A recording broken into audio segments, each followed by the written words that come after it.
The hallway backstage at the ABC television studio in Los Angeles was not a quiet place in 1969. Television production at that moment in history moved with the particular organized chaos of a medium still learning what it could do with itself. Cables running across floors, lighting rigs being adjusted, assistants with clipboards moving in every direction. The background hum of a live broadcast assembling its pieces in real time. Janis Joplin was standing in that hallway. She was 26 years old. She was wearing everything she always wore: the feather boas, the bangles, the layers, the boots. And she was holding a bottle of Southern comfort with the ease of someone who had brought a companion from home rather than a drink to a party. She had agreed to appear on This Is Tom Jones, and the floor manager had placed her in this hallway to wait. And she was waiting the way Janis Joplin waited, which was to say, not very quietly. Tom Jones found her there. He went looking for her the way he went looking for every guest before a show, not because protocol required it, not because his publicist had suggested it, but because he genuinely wanted to meet the people who were about to share his stage. He introduced himself, which was probably unnecessary. They shook hands. They began to talk about the show, about the band, about the sound she was planning and how the rehearsal had gone. And then Janis said something to him. One sentence. The people nearby, the floor manager, an assistant, a sound engineer passing through, heard it. They heard the words, but none of them, in the accounts they would give later, could fully agree on what it had meant. The sentence was simple enough, the sentence was clear, and yet it landed in the hallway with the specific weight of something that had been meant for exactly one person in that room. Tom Jones stood there for a moment after she said it. Something had shifted in his expression, something quiet, something inward. And then the floor manager was moving Janis toward the stage, and the moment was over. But the sentence was not over. Tom Jones would carry it for the rest of his life. This Is Tom Jones had been broadcasting on ABC since January of 1969, and by the time Janis Joplin arrived on set, it had already established itself as something genuinely unusual in the television landscape. Variety shows had existed for decades. What made this one different was the guest list. Not the names themselves, impressive as they were, but the range of worlds those names came from. Tom Jones was a Las Vegas headliner. He was a Welsh pop singer who had crossed the Atlantic on the back of It's Not Unusual and established himself as one of the most commercially powerful performers in the English-speaking world. That was his context, his category, the box the industry had built for him. The guests he brought onto his show did not all fit inside that box. Stevie Wonder, Aretha Franklin, Jerry Lee Lewis, Crosby, Stills and Nash, and Janis Joplin, a performer who had emerged from the San Francisco counterculture underground, from Monterey pop, from Big Brother and the Holding Company, from a world that had been deliberately positioned as the opposite of everything the Las Vegas showroom represented. That Janis agreed to appear said something. Not about the ratings, though the ratings were strong. Not about the fee. About Tom Jones himself.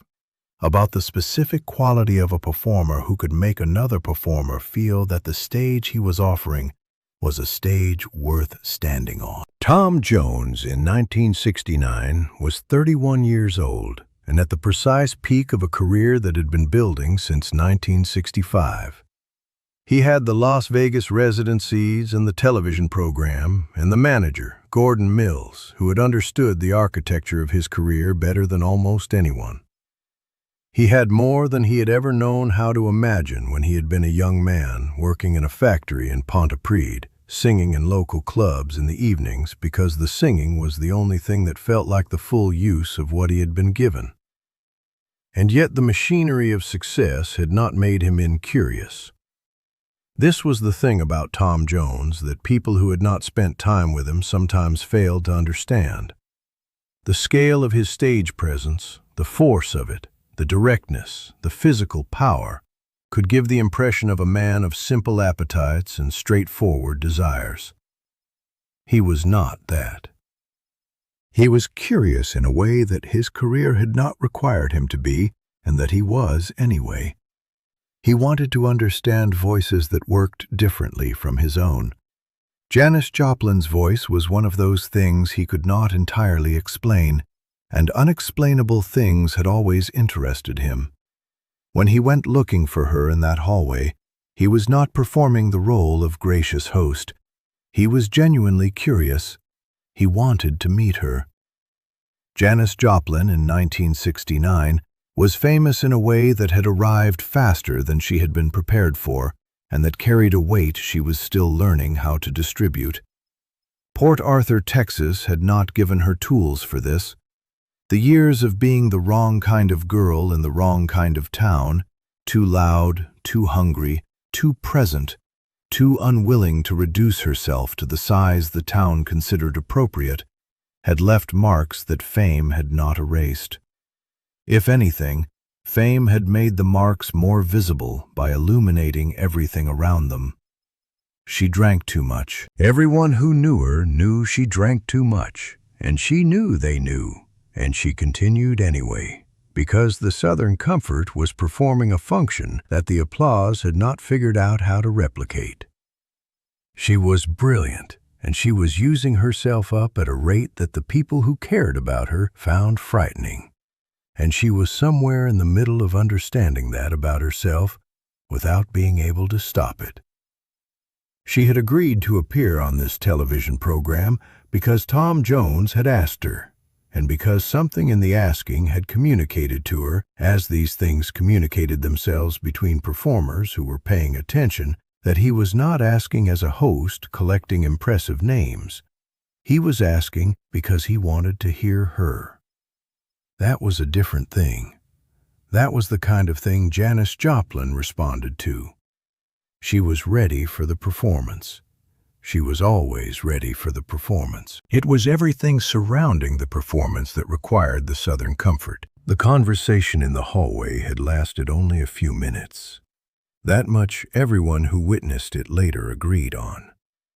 Tom had introduced himself. They had exchanged a few words about the rehearsal, about the band, about the song she was planning to perform.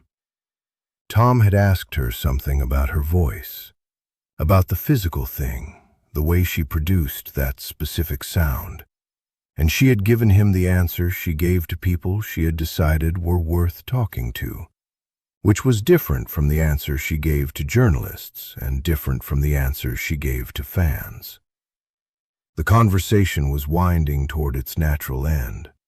The floor manager was beginning to communicate with his eyes the way floor managers do when time is running out.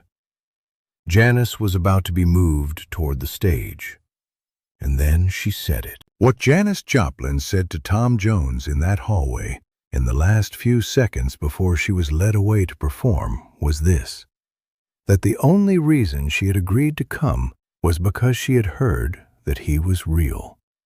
That what you saw when he sang was what was actually happening inside him, not a performance of what was happening inside him, but the thing itself.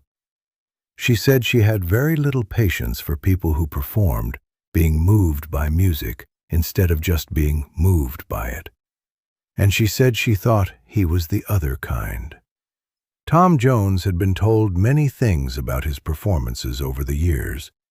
He had been praised and critiqued and analyzed and celebrated and occasionally dismissed. He had read the reviews and heard the assessments and absorbed the industry's understanding of what he was and what category he belonged in. None of it had sounded like this. This was not a compliment from an audience. This was a recognition from a peer, from one of the most uncompromising voices he had ever encountered, that he was the same kind of thing she was. Real. Not a performance of real. Real itself. He said something in response. He probably thanked her. He may have said something about her own voice, because he was the kind of man who said those things and meant them. But the floor manager was already moving her toward the stage, and the moment was closing, and Tom was left standing in the hallway with the sentence still arriving in him.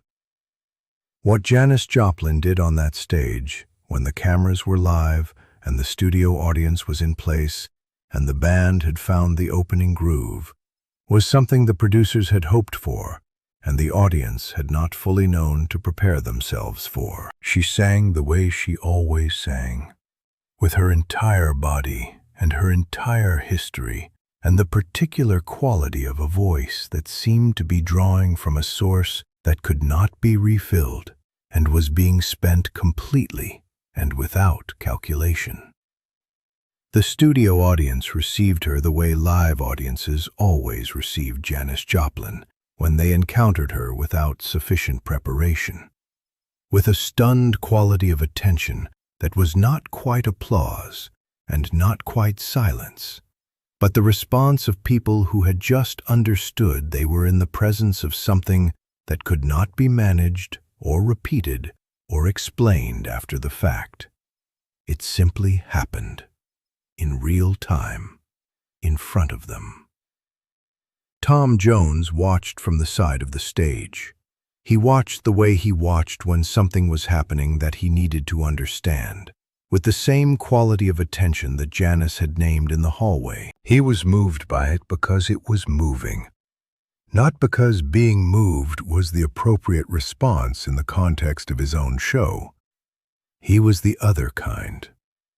She had already told him that, and watching her from the wing, in the particular light of a television studio in 1969, he understood exactly what she had meant. Janis Joplin died in October of 1970.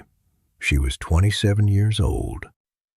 The appearance on This Is Tom Jones was among the last major television performances she gave before her death, a fact that could not have been felt as weight while it was being recorded, and that became heavier with every year that followed. Tom Jones continued. The show ran for 2 more seasons. The career extended forward into decades she did not get to see. He performed in Las Vegas and recorded albums and appeared on stages around the world and accumulated the long arc that her voice had deserved and that her life had not been given the length to contain. He spoke about her over the years, in the careful way he spoke about people who had mattered, not often, not exhaustively, but with the specific gravity of someone who had not let the memory go. The distinction she had drawn in that hallway between performing being moved and actually being moved was one he returned to in different words and different contexts across different decades, without always naming the moment when he had first heard it stated so plainly. He did not need to name it. The source was clear enough to him. What Janis had recognized in Tom Jones, standing in a television hallway with a bottle of Southern comfort and very little patience for anything that was not the truth, was something that his critics and his categorizers had sometimes struggled to see past the commercial machinery around him. He was a Las Vegas act. He was a pop star. He was a television host. The category was tidy, and the category was not wrong, and the category was also not the whole story. The whole story was that his voice could not pretend, not in the way that mattered, not at the level where Janis Joplin was paying attention. She had heard it in the recordings before she arrived. She had confirmed it in the hallway. And she had walked out onto his stage and done the same thing herself, spent herself completely in the performance, held nothing back, made no calculation about what the studio audience was prepared to receive. 2 performers, Two completely different worlds, one hallway, one sentence that neither of them had rehearsed and only one of them had heard correctly in the moment it was spoken. Janis was right. He was the other kind. And he never forgot that someone who burned that brightly had looked at him clearly and seen exactly what was there.